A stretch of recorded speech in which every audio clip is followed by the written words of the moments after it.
नमस्कार दोस्तों। आज हम डिस्कस करेंगे एक छोटा सा कॉन्सेप्ट है जो ज़्यादातर कंफ्यूजन क्रिएट करता है। जीएसटी रजिस्ट्रेशन नंबर कैंसिल करने के बाद में क्या जीएसटी रिटर्न भरना होगा? तो उसके लिए जनरली अभी तक क्या होता है कि जीएसटी रजिस्ट्रेशन को कैंसलेशन एप्लीकेशन करने के बाद जीएसटी रिटर्न भरना होता है, चाहे फिर वो नील रिटर्न क्यों ना हो, जब तक जीएसटी डिपार्टमेंट का कैंसलेशन ऑर्डर नहीं आ जाता। जनरली अभी तक ये प्रोविज़न था सीजीएसटी अमेंडमेंट एक्ट 2018 आने से पहले। अब सीजीएसटी अमेंडमेंट एक्ट 2018 ने एक नया कॉन्सेप्ट इंट्रोड्यूस किया है।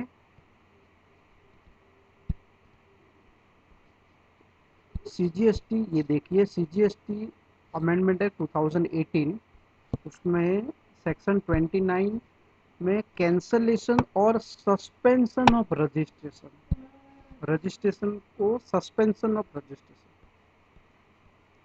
उसका प्रोविजन ये रहा। Suspension of registration rule 21A, where registered person has applied for cancellation of registration under rule 20, the registration shall be deemed to be suspended from the date of submission of application or the date from which the cancellation is sought, whichever is later, pending the completion of proceeding for cancellation of registration under Rule 22. Where the proper officer has reason to believe that the registration of person is liable to be cancelled under Section 29 or under Rule 21, he may, after affording the said person a reasonable opportunity of being here, suspend the registration of such person with effect from the date to be determined by him, pending the completion of proceeding for cancellation of registration under Rule 22. A registered person, ये तीसरा point है, important है। A registered person whose registration has been suspended under sub rule 1 or sub rule 2 shall not make any taxable supply during the period of suspension। मतलब suspension जिस दिन हमने cancellation application किया है उस दिन से कैंसलेशन सस्पेंडेड ऐसा माना जाएगा। उस दिन से जब तक कैंसलेशन ऑर्डर डिपार्टमेंट का आता है तब तक का पीरियड सस्पेंशन पीरियड माना जाता है, और उस सस्पेंशन पीरियड में कोई भी टैक्सेबल सप्लाई नहीं करना है, और दूसरा कोई भी रिटर्न नहीं भरना है। Shall not be required to furnish any return under section 39। ये प्रोविजन का एनालिसिस दिया हुआ है। ये देखिए रूल नंबर 21A, उसमें ऐसा कहा है। ये जो अभी ऊपर डिस्कस किया वो सारे तीन पॉइंट ये इसमें कहा है। और यहाँ पे देखिए, the registration of taxpayer is cancelled only upon passing of the cancellation order by jurisdictional officer। जब jurisdictional officer cancellation order पास करता है तब ही cancellation माना जाएगा। इन द इंटरिम पीरियड, मतलब उस दौरान, उस पीरियड के दौरान, मतलब जब तक कैंसलेशन ऑर्डर नहीं आता है तब तक taxpayer is required to file nil return. अगर वो नहीं करता है, else daily penalty will accrue to him. अगर वो नहीं भरता है तो डेली पेनल्टी लगेगा रिटर्न नहीं भरने के। अब तक तो ये प्रोविजन था। अब in order to ensure that the taxpayer who have applied for cancellation of registration are not burdened with return filing, amendment have been made to section 29 of the CGST Act to change the status of registration to suspended। अब इन लोगों ने provision को amend किया है और जो tax payer के ऊपर जो बर्डन था रिटर्न फाइलिंग का उसको हटाने के लिए नया कॉन्सेप्ट इंट्रोड्यूस किया है कि सस्पेंशन ऑफ रजिस्ट्रेशन माना जाएगा स्टेटस।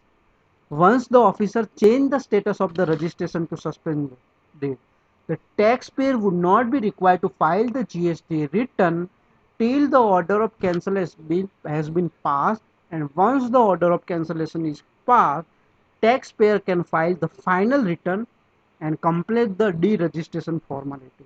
मतलब कैंसलेशन ऑर्डर आने के बाद में एक फाइनल रिटर्न भी भरना होता है, वो कंपलसरी। वो तो पहले जो था अभी भी वही है, फाइनल रिटर्न में कुछ चेंज नहीं हुआ है।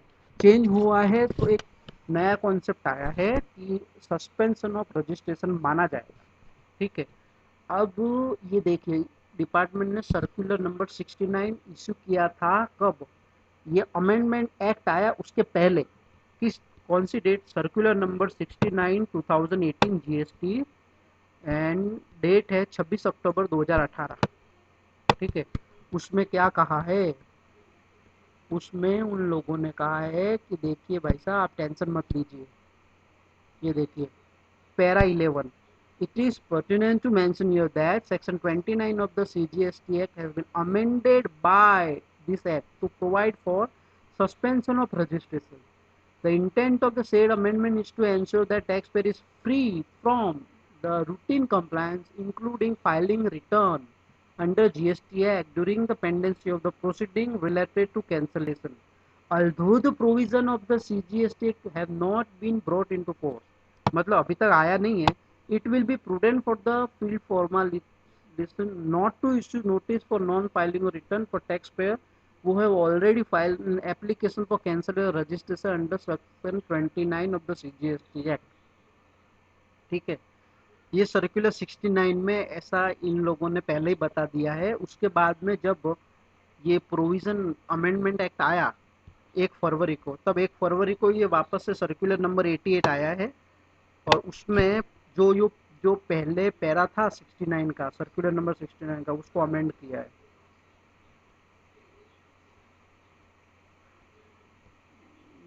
ये देखिए, अमेंडेड पैरा 11, पैरा 11 ऑफ ये जो सर्कुलर है 69, ये पैरा को अमेंड कर दिया है सर्कुलर नंबर 88।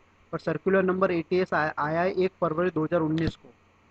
ठीक है, उसमें यही कहा हुआ है पूरा, जो आगे मैंने पैराग्राफ पढ़ा है इसमें, ये पूरा इसमें सर्कुलर नंबर 88 में मेंशन किया है। ठीक है फ्रेंड्स, ये एक छोटा सा अमेंडमेंट था जो काफ़ी लोगों को नहीं पता था। मतलब सीजीएसटी अमेंडमेंट एक्ट में एक नया कॉन्सेप्ट भी आया है, सस्पेंशन ऑफ रजिस्ट्रेशन। और उस सस्पेंशन ऑफ रजिस्ट्रेशन का मेन इंटेंशन ये है कि जिस दिन आप कैंसलेशन एप्लीकेशन करते हो, जिस दिन टैक्स पेयर कैंसलेशन एप्लीकेशन करता है, उस दिन से जब तक डिपार्टमेंट कैंसलेशन ऑर्डर नहीं देते हैं, चाहे फिर वो 1 महीना हो या 6 महीना है, अगर डिपार्टमेंट का कोई ऑर्डर नहीं आता है, तब तक का पीरियड सस्पेंशन पीरियड माना जाता है।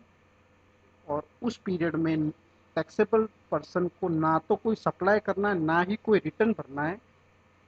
ऐसा प्रोविज़न, ऐसा कॉन्सेप्ट इस न्यू अमेंडमेंट में बताया गया है।